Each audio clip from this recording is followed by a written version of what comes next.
ये राज शामनी के एक पॉडकास्ट का फ्रेम है जिसमें दिख रहे हैं जोमैटो के फाउंडर दीपेंद्र गोयल।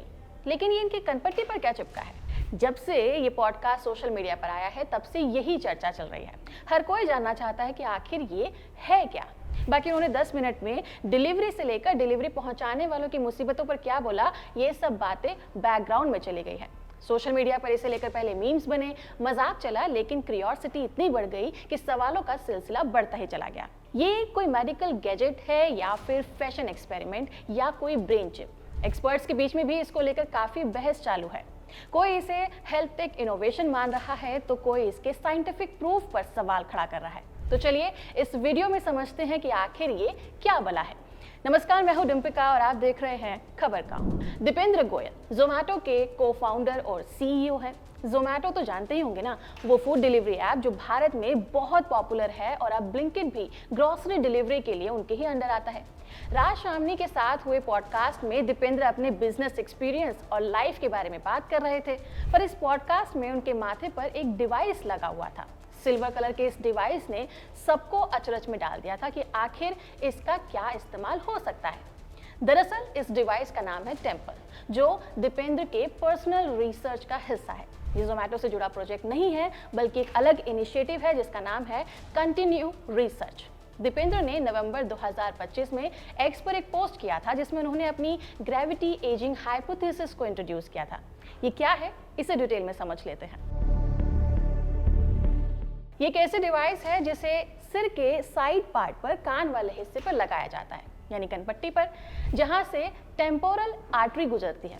ये एक वो नस है जो सिर के साइड से कान और माथे के पास होती है, और अगर आप कान के ऊपर माथे के इस साइड पर उंगली रखेंगे तो कभी कभी हल्की सी धड़कन भी महसूस कर सकते हैं।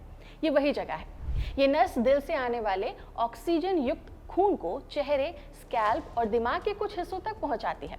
कई मेडिकल टेस्ट और डिवाइसेस के लिए ये जगह सबसे सही मानी जाती है क्योंकि यहाँ पर ब्लड फ्लो सटीक ढंग से पता चलता है।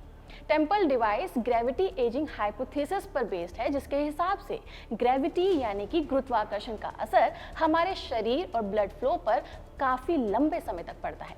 ऐसा इसलिए क्योंकि दिमाग दिल से ऊपर होता है, इसलिए खून को ऊपर तक पहुंचाने में दिल को ग्रेविटी के खिलाफ काम करना पड़ता है, और समय के साथ ये काम और मुश्किल होता चला जाता है। अगर दिमाग को लगातार सही मात्रा में खून ना मिले तो याददाश्त कमजोर हो सकती है, आपको जल्दी थकान हो सकती है, ध्यान लगाने में दिक्कत हो सकती है और आप जल्दी बूढ़े हो जाते हैं।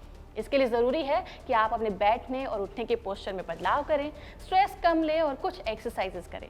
लेकिन इन सब से कोई असर हो भी रहा है या नहीं, यही चेक करेगी वो डिवाइस। ये डिवाइस ना तो कोई दवा का सुझाव देगी और ना ही थेरेपी सजेस्ट करेगी, बल्कि इसका काम सिर्फ डेटा को कलेक्ट करना है।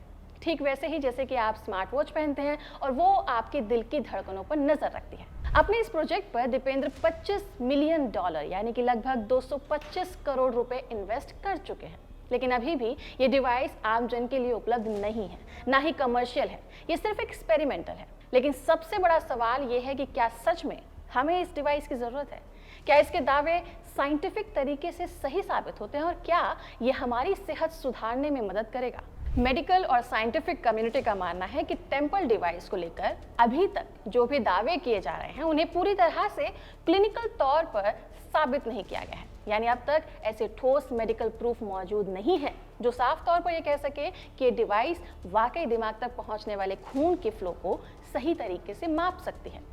डॉक्टर्स और रिसर्चर्स का भी कहना है कि ब्रेन में ब्लड फ्लो को मापना कोई आसान काम नहीं होता।